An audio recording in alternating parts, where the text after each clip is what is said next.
Welcome dear students. आज का जो टॉपिक है वो है मेंटल रिटार्डेशन यानी डिसएबिलिटी, उसको हिंदी में हम कहते हैं मानसिक मंदबुद्धिता भी कहते हैं। तो ये हम देखेंगे कि इसका कॉन्सेप्ट क्या है, identification of mental retardation children क्या होते हैं, तो इनकी एजुकेशन क्या होती है, इनको हम कैसे कंट्रोल कर सकते हैं। फर्स्टली हम इसका जो कंसेप्ट है यानी these children are those whose intellectual is less than average, यानी जो मेंटल रिटार्डेशन चिल्ड्रंस होते हैं उनका मेंटल आईक्यू पावर जो होता है, इनके इंटेलिजेंस जो होते हैं वो लेस देन एवरेज होते हैं, यानी वो एवरेज से कम होता है। शुरू में हम अगर देखें कि ये जो मेंटल रिटार्डेशन चिल्ड्रंस ये इनको हम यानी कि जो बैकवर्ड चिल्ड्रन होते हैं उन्हीं को हम ये कहते थे। लेकिन कुछ साइकोलॉजिस्ट के मुताबिक प्रेजेंट में ये मेंटल रिटार्डेशन चिल्ड्रन उनको हम कहते हैं जो जिनका जो आईक्यू होता है वो लेस, जिनका आईक्यू बहुत कम होता है, जिनका इंटेलेक्चुअल एवरेज से बहुत कम होता है, जो शुरू में यानी जन्मपति से ही ऐसे ही होते हैं।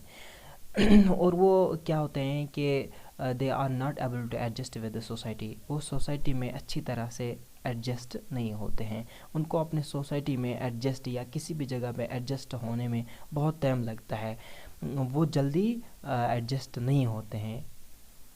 तो ये इनका थोड़ा सा कंसेप्ट है कि इसको हम मेंटल रिटार्डेशन कहते हैं।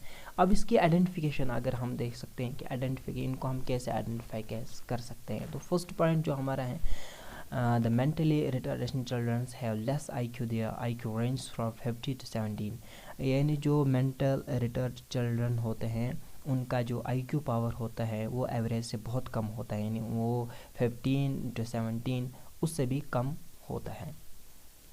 Next point, they are called slow learner childrens, means they takes more time to understand things and topics, यानी उनको हम सेलो लर्नर भी कहते हैं, सेलो लर्नर चिल्ड्रंस भी कहते हैं हम उनको। इसका मतलब ये होता है यानी कि वो चीज़ों को या टॉपिक्स को या किसी भी चीज़ को समझते हैं, लेकिन उसको समझने में वो दूसरे जो बच्चे होते हैं उनसे वो बहुत ज़्यादा टाइम उसको लेते हैं समझने में। यानी अगर हम उनको कोई टॉपिक कहते हैं या कोई काम करते हैं, वो उस काम को समझने के लिए या उस टॉपिक को समझने के लिए उनको बहुत समय लगता है।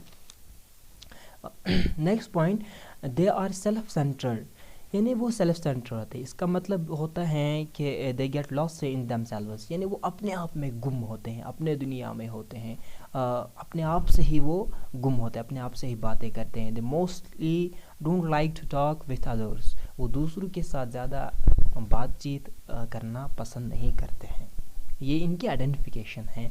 इनको हम किस तरह से, अगर आपके ये मतलब सराउंडिंग या आपके इर्द गिर्द कोई भी ऐसा बच्चा हो तो you can understand he is slow learner children.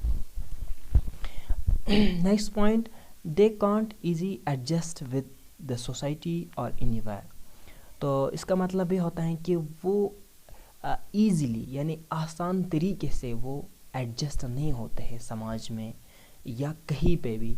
इसका मतलब ये होता है कि अगर वह इस तरह के बच्चे कहीं समाज में जाते या कहीं किसी और कंट्री में जाए या किसी कहीं पे भी जाए तो वो मतलब एडजस्ट नहीं हो पा रहे हैं, वो मतलब इमोशनल ज़्यादा रहते हैं, वो इतना इमोशनल, फिर उनको कंट्रोल करना ये हमारे बस की बात नहीं होती है, फिर उनको बड़ी मुश्किल से हम उनको कंट्रोल कर पाते हैं, यानी एडजस्ट भी नहीं अच्छी तरह से होते हैं कहीं पे भी नहीं। Next point, they lack self confidence, means they never believe in themselves, यानी वो लैक ऑफ कॉन्फिडेंस होते हैं, यानी उनको खुद एतमादी नहीं होते हैं, उनको अपने आप पे भरोसा नहीं होता है। जब भी वो किसी काम को करना चाहते हैं ना तो सबसे पहले उनके पास एक डर होता है। वो डर उनको उस काम को करने नहीं देते हैं। उस डर की वजह से वो अपने आप पे जो विश्वास होता है अपने आप पे उन्हें, वो उसे खो देते हैं। ये इनकी सबसे बड़ी प्रॉब्लम होती है। Next point, they don't have the ability to think, imagine, analyse and decide, यानी उनको कल्पना करने का वो एबिलिटी नहीं होते हैं, उनको कुछ इमेजिन करने का एबिलिटी नहीं होते हैं, उनमें वो सलाहियत नहीं होते हैं, वो वो किसी काम के लिए डिसाइड करे या कोई किसी चीज़ को एनालाइज करे, उसको अपने तरीके से बयान करे, या कोई इस तरह से सोच विकार उनका नहीं होता है, ये एबिलिटी उनको नहीं होती है। Last point, they learn everything late sit walk read extra. ये हमने पहले ही कहा कि वो मतलब हर कुछ वो समझते हैं, लेकिन उसमें उनको बहुत समय लगता है। Now education of mentally retarded children, यानी इनको हम किस तरह से तालीम दे सकते हैं, इनको हम किस तरह से कंट्रोल कर सकते हैं।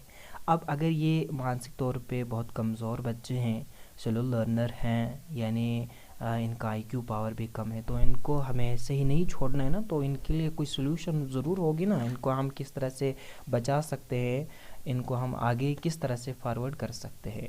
तो सबसे पहला पॉइंट जो है, separate curriculum should be conduct from them, यानी इनके लिए हमें एक सेपरेट करिकुलम बनाना है ताकि ये अपने तालीम को पढ़ सकते हैं, ताकि इनको हम अच्छी तरह से पढ़ा भी सकते हैं। खूब। नेक्स्ट पॉइंट, को curricular activity should be included in the curriculum. जो इनका करिकुलम है, इनके एजुकेशन वगैरह जो है, उसमें हमें इनको एजुकेशन के साथ साथ को करिकुलर एक्टिविटीज़ भी हमें इन्हें इंक्लूड करने हैं इनके करिकुलम में। हो।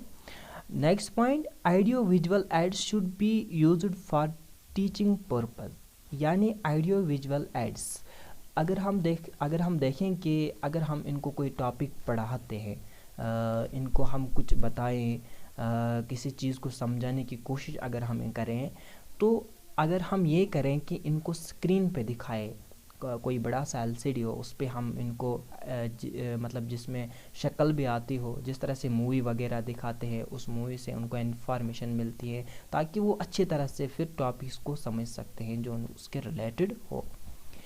नेक्स्ट पॉइंट जो है, they should be separate residential school for them, यानी उनके लिए रहायशी स्कूल अलग बनाने होते हैं। यानी जो इस तरह के बच्चे होते हैं, इस तरह के चिल्ड्रन होते हैं, इनके लिए हम अलग एक सेपरेट स्कूल बनाएं ताकि वो उसमें बोर भी ना हो सके और अच्छी तरह से वो आगे भी जा सके।